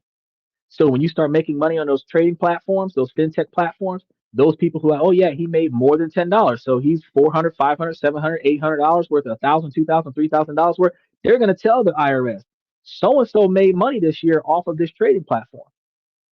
The IRS is going to know and say, hey, out of that money, you owe me 22%. Out of the $10,000 you made off this platform, you owe me $2,200. You yourself is going to look at that and say, okay, long as I owe you, you'll never be broke. Up until the IRS reaches a point to say, hey, I'm going to garnish your wages, or I'm going to seize your assets if you don't send us X number of dollars in 90 days or 120 days, until you get that letter in the mail like MC Hammer got. It is what it is. But see, if MC Hammer was smart, because he only owed 800, I think it was 800 $1,000 out of $54 million. If he would have held on to an extra $1 million somewhere, when they asked for that $800,000, he could have just slid them the $1 million and just kept the other 53 and kept doing what he was doing. But his whole tour, everything got shot to hell because he was spending more money than he was making. He was spending the money faster than he was making it, but he still didn't have enough money to pay taxes. People who win the lottery, when you win the lottery They take half the money for prize tax, but then at the end of the tax year, you got to pay taxes on the other half of the money. So say you win $1 million, they're going to give you 500,000 right now. Then they're going to tax you on that at the end of the year, prize tax. If you don't keep $100,000 on the side to pay that prize tax when it's time to pay taxes, you ain't got enough money. They're going to take all the shit that you bought with the $1 million that you got from the lottery that you won. You got to be prepared. Don't think that because they taking half of your prize to pay it to you right now that that's gonna cover your prize tax at the end of the year. No, no. If you win the lottery in August, come February, you owe them a percentage of that money, even though they took half of it for you to get it right now. Now, for those people who are like, oh, that's okay, I'll take monthly payments over the course of the next 10, 20, 30 years. That's fine. It's still an income. It's an earned income, or not an earned income, but a taxable income. And what will happen is that you're going to get those prize tax. They're going to give you that check every month. But at the end of the year, you got to pay taxes on that money because that is a profit that you're getting that is taxed in addition to your hourly wage, where your employer is paying the percentage of your paycheck, but you are not paying the percentage from your lottery winnings. And you can't guarantee that they're going to give you that the whole lottery payout by the time you die. You can't guarantee that. So you got a choice to make. $10,000 a month for the rest of my life, or $500,000 right now that I got to give you $100,000 on in like 6 months. You got to prepare for that. Now, Michael says America can leave $85 billion in Afghanistan, but the IRS won't know about the $5.35. Yes, Michael, that is actually true because America can track a terrorist in the middle of Afghanistan somewhere, but they could not track the airplanes that blew up the Twin Towers in New York. Okay, America can rebuild third world countries after a war, but America could not rebuild Louisiana or California after natural disasters hit. You understand? Yes, America is so busy paying attention to what's going on outside of its borders that America does not have the capability to take care of the people inside of its borders. We spent so much effort blowing up that mountain in Iran, but what did we do for the broke folks here in this country? Do you think with all of the policies that's happened, did they put together any kind of program that would get the homeless people off the street and reincorporate them back into society? No, not yet, not once. So we got no problem with providing asylum to people who wasn't born here that come here, but we got a problem with providing asylum to people who were born and raised here. We put those people who were born and raised here and just fell on hard times in jail for not having another place to go. But people who came here, if we don't put them on a plane and send them back, we give them a place to stay, we give them a job, we give them an opportunity. We take better care of the people outside of our walls than when we do the people that were born and raised inside of our walls. The situation is always skewed. It's not about the bottom line is that every change that has been made this year has been made to increase the circulation of currency in the United States, which will stimulate the economy because poor people spend more money than rich people. Even though rich people have more money to spend than poor people, the reason why rich people have so much money is because they don't spend it all. Poor people spend every single dollar that they get. They very rarely save any of it.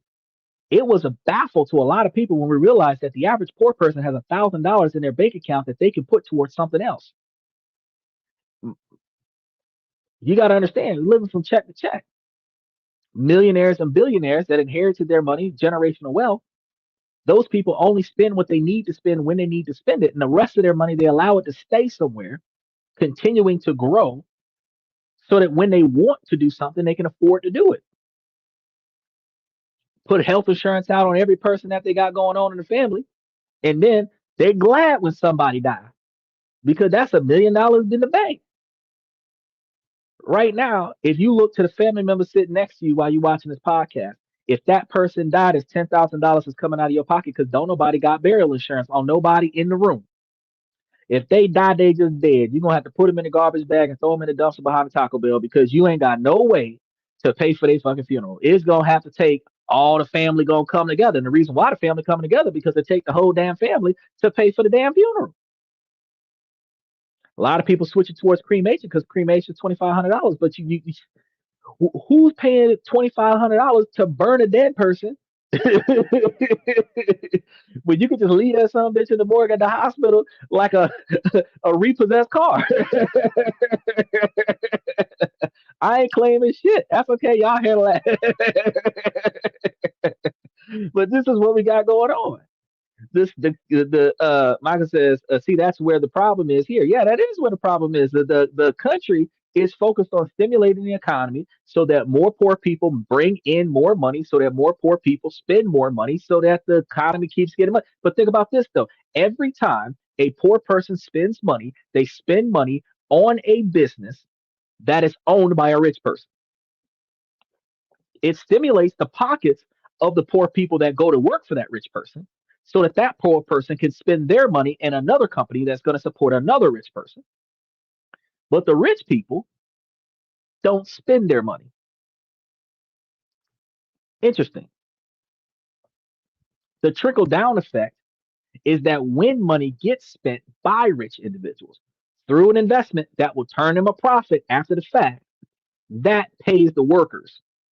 The workers spend money in other industries that pays other workers. And that's the trickle down effect. But once the money hits the bottom, the poorest of the poor, those people spend the money and it goes to the companies that belong to the people at the top. So how do you go from being at the bottom to being on the top if you don't never keep no money in your own damn pocket? How many people right now who's watching the podcast got a fucking safe in their house? It don't matter if it's in the closet, in the floorboard, in a wall, in the ceiling somewhere, behind the ceiling tile. How many people got a safe in their house? Your ass ain't got a safe in your house. You fucking up because in that safe should be currency, U.S. dollars, gold coins, billiards, bricks, your passport from multiple countries, so that if shit goes south and electricity is not accessible, you've got a way to buy shit. Because if for example, those of you that are living in states that are benefiting from power from Canada, if Canada was an asshole and shut off the power grid, how the fuck is you gonna put gas in your car and you ain't got no cash? Now, for those of you that's in Florida that always end up underwater at least once a year, when the power lines fall over and the transformers blow and there's no power in the area and the cell towers aren't working and you ain't got no cell service in order for you to run the credit card machine, how you gonna buy groceries in the grocery store? How you gonna put gas in your car? If your electric car is above ground and don't get flooded out and explode like it did this time last year, how you gonna charge your smart car? You ain't got no cash. You ain't got no backup generator to plug into something that can power your car. You ain't got shit. How many people got a 25 or 30 gallon gas can at their house with a pump so that they can pump gas into their car? How many people got a fucking 5 gallon gas can in the trunk of their car with fucking gas in it? Let's start talking about being prepared. So when I do these late breaking news situations that be talking to y'all about how shit is about to change and it's about to get real and the problems that will arise, nobody's paying attention to. I'm not sitting over here talking about government conspiracy. I'm talking about how this shit that's about to happen right now would directly impact you when you least suspect it. And if you do not start pivoting your decision making, when this shit goes south, you will not be ready for it. It ain't about the government taking your whole paycheck and putting it towards military funds. It's about what if they blow up the what if some type of war tactic happens and they blow up the power station, the whatever nuclear power plant or whatever in your neighborhood that is fueling everything in your city, and then you don't have power for 3 months. If you didn't grow up in Louisiana during Hurricane Katrina, where you knew what it was like to not have power for 3 months, you wouldn't know what to expect. But 90 days, 120 days with no electricity in some of y'all in some cities and states where y'all have all y'all meat and everything in a deep freezer, no electricity for 90 days. All that meat is spoiled inside of the first 2 weeks. Y'all got electric stoves, so y'all got no hot food, no microwave. So y'all eating ramen noodles and cold canned goods. And y'all don't even stock up on that shit. Y'all stock up on water and hand sanitizer and toilet paper. You can wipe your ass with a newspaper, but if you ain't got no food in your house to eat that didn't spoil in the first 3 days, you got 90 more days of no food. Y'all not prepared for shit. People running around with their smart car trying to be bougie, but if you don't got a way to charge that damn car, that's a log. That's a house to live in when you can't afford your house because the car ain't going nowhere once it run out of power. If you don't put solar panels on top of that damn car, that car ain't going nowhere. You feel me? If you don't prepare for the future, you're forever going to be screwed. Then when the situation happens that you're underprepared, life changes, and now you're disenfranchised. Now you're going to complain and say, "Oh, it's the society's fault. It's the government's fault." No, you knew what the fuck was going on because you were on the show on today, listening to me when I was telling you how this was not going to end well. Michael said it's easy to spend your money and time. He go head off the chest. You go head off the chest. He said, "I'm cool. I'm off the grid." You can't be. The power went out, and the neighbors were coming damning me because I had electricity. Look, that's one of the reasons why it's good for you to own your own house. If you own your own house, you budget your shit wisely. You should be able to have you a decent sized solar panel system on your house that should be able to power your house 100% of the time where you do not need to rely on the power grid. Then you can charge your electric car from your house. You should be able to have backup power so that when the overcast interferes with proper solar, you have that. You should be able to create you a reservoir in your yard that allows you to collect water and backflow that water into your house so that when the water system shuts down, you still got water. Y'all don't think about this shit. Y'all don't think about this. The basic necessities that you need to survive. Think about them bullshit ass movies about zombie apocalypse and then think about how prepared are you, excluding the human beings running around attacking each other. Just think about the collapse of the government and then think about how prepared are you today. How far would your groceries in your house right now go if you have no power and no running water for 90 days? Because it already happened in 2005 in Louisiana. So how more prepared are you than the next person? Think about how California was on fire for 2 months in 2025. How prepared are you to not have your house no more for the next 6 months? Where you gonna stay? Where you gonna do? How much money do you have to pay for a hotel for 6 months? What is your backup plan? Think about this. This is another thing we got to think about. When natural disaster strikes in this country, the first thing the government powers tell us to do is evacuate. Y'all remember back in the 70s and 80s and 90s, we used to have regular fire drills, not just at school, not just at work. We used to have fire drills at the house. You knew where all the exits were and you knew how to get the fuck out the house. How many of y'all know where your nearest exit is in your house right now, in your apartment right now? Most of y'all just going out the front door, and that's all y'all can do. But how prepared are you for when natural disaster strikes? When they say evacuate, the reason why the largest majority of poverty people stay in the natural disaster zone is because they cannot afford to leave. That's the reason why they stay. How many of you have put money aside in case of an evacuation where you can relocate, whether it's take a bus, take a plane, rent a car, and leave and remove yourself from a dangerous situation. We're not ready. We're not ready for war in our own turf because we don't get along enough for everybody to have a gun. We're not ready for natural disasters in our own turf because we have become too codependent on outsourcing all of our responsibilities. We have become too dependent on technology. When technology fails us, whether it is no longer accessible or it turns on us because the Digitech on his chest and a Tesla logo on his ass, these robots start taking over shit. We are not going to be able to matrix our way back to safety.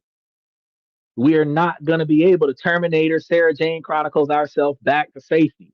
We're not going to be able to prepare ourselves for the inevitable because we're building the infrastructure of failure with good intentions in mind.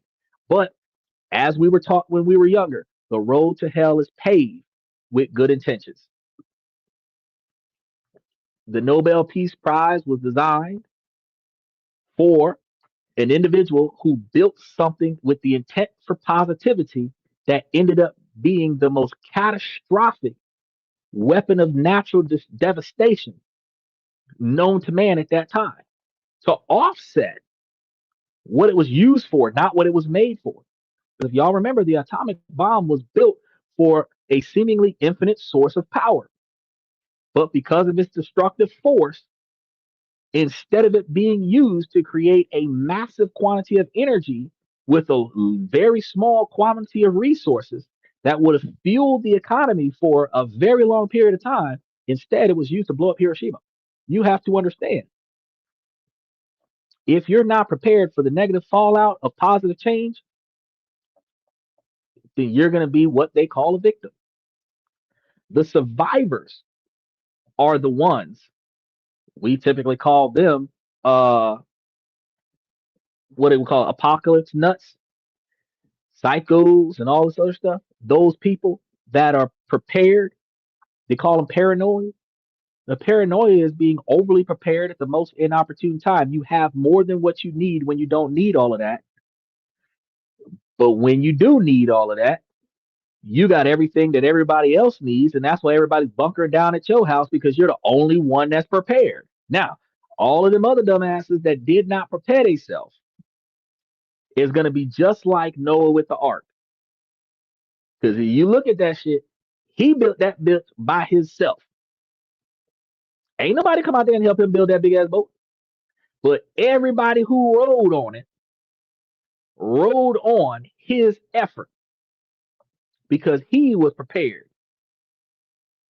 And everyone who doubted him when he shared his space with them got flooded out. If you know that negativity is coming and you prepare for that, then you will be more able to survive the negativity. Now, this is just about positive decision making in your life. I'm not sitting over here trying to preach you a government conspiracy. I'm trying to preach you the fact that when life changes, you have to prepare for that change. Proactive decision making requires you to proactively analyze how could this go wrong and what can I do to prepare for that. You can only prepare for so many situations, and then everything else you have to roll the dice on. But if you could care less how this could go south, and you could care less on preparing for that because life is good right now, living our best lives, YOLO. Then when the shit hit the fan, y'all gonna be sitting over here madder than a bitch. Y'all gonna be wondering what's the end game. and truth be told, the most unprepared individuals is gonna be begging for sanctuary by the exact same people that they used to call paranoid. The people who got the bunker in the backyard with 5 years of resources. The people who are deliberately off the grid, self sustainable, not requiring government service. The people who got it, well, they don't need to go nowhere. They can close their blinds and lock their doors and let the zombies roll on through because it ain't going to matter to them. Y'all got to understand when y'all start preparing for y'all future. This is why I tell y'all got to have a 20-year plan.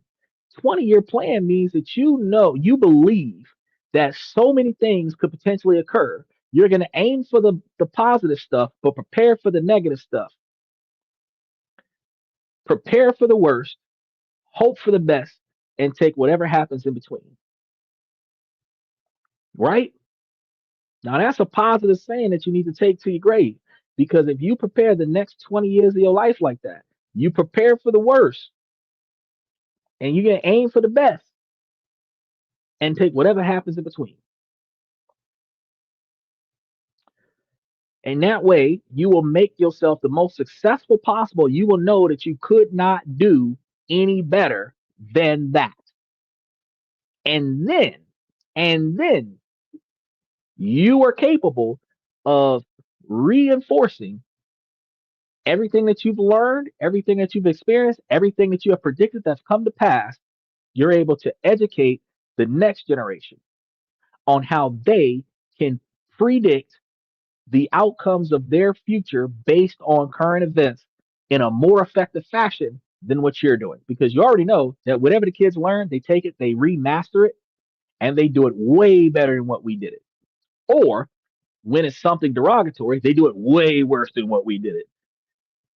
They take more risks, they have more danger, they have more fun, they have more catastrophic failure because whatever we used to do, they doing it way different. It's more extreme. But this is the life that we're supposed to be getting into. And as those of us that's middle age, start getting old, and those of us that have reached retirement age start reaching a grave, the next generation is going to be taking over what we're watching right now. So in the next 20 years, when I'm in my 60s, I'm going to be telling y'all I told you so about the shit that I found out in my 40s. But if you ain't prepared over the next 20 years, I'm going to be telling you I told you so. So make sure that you guys subscribe and hit the notification bell to stay up to date about all the stories that we're going to be covering. Because when changes this big are happening, the only defense that you have is to be informed and then take what you've learned and put it into action. Now, I want to thank you guys for coming to tonight's show. And first and foremost, I'm going to say, ladies, as long as the situation doesn't make sense, I'm going to keep asking you, ladies, to make it make sense. So, ladies, please make it make sense. Fellas, we're about 65% male driven podcast from the male's perspective. So we've got a pretty decent, about 35, almost 40% of women coming to the show, learning something new. I want you guys to understand that this is a special shout out to real quick, Bangladesh, because they are showing us the most support over the past few years. But I give you guys this information because I give you guys this information to help you guys become higher value men. I give you this information so that y'all can make better decisions in your financial life and to make better decisions in your personal life. I give you guys this information so that you can be informed. But this information is not exclusive just to the male gender. Ladies, y'all can take this information and reinforce this information to yourselves and make yourselves better, higher value women. And when you guys are trying to find a partner, when you find that partner, y'all don't have to have the same interests. Y'all don't have to have the same goals. But if you have similar drives for success, y'all can be more successful together. One of the things that I want y'all to remember is that if there's anything in your life that you don't like, you need to analyze exactly how much control you have over the things that you don't like. Because you should be able to first person accountability, recognize changes needed, and then recognize what you can do to make those changes. And then proactively start putting steps towards making those changes. If you change everything in your life that is inside of your control, then you can navigate the things in your life that are not in line with your control. You can improve the way that your society interacts with you by improving the way that you interact with your society. Eliminate as much dependability from your society as you can. Because once you do, You will be more self-sufficient. So when the handouts stop, when public benefits stops, you still got it all on your own. When you find squad that can re-up on your situation and benefit your agenda, your network becomes assets. And as long as you have more assets than you have liabilities, you have a better capability of surviving. But we want to build the type of fundamental wealth that does not require mere survival. We want to establish the ability to relax. We want to establish the ability to thrive. And if we don't start changing the way we make decisions, we're not going to be able to do either of those. So take that information with you as we walk off of tonight's show. I want to thank you guys for coming to this and that. I'm your host, Xander, where we talk about this, that, and everything in between. And I'm going to see you guys tomorrow night.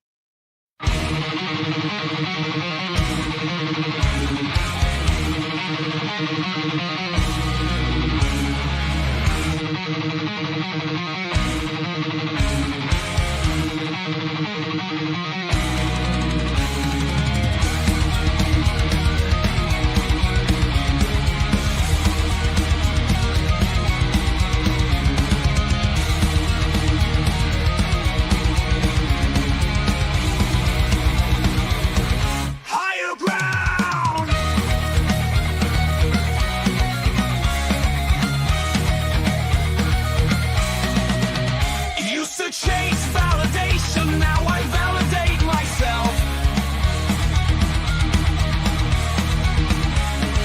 Building inner strength, putting doubt upon the shelf. No more unnecessary drama, no more wasted time. Climbing higher, constantly making my own climb.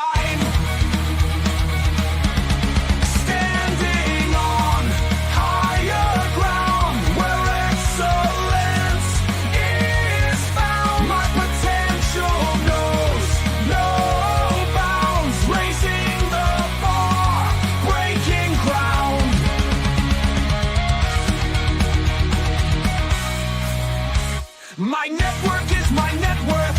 Choose your company wise. Surround yourself with eagles, not with sheep in disguise. Every interaction is a reflection of my brand. Quality over quantity, that's my personal command.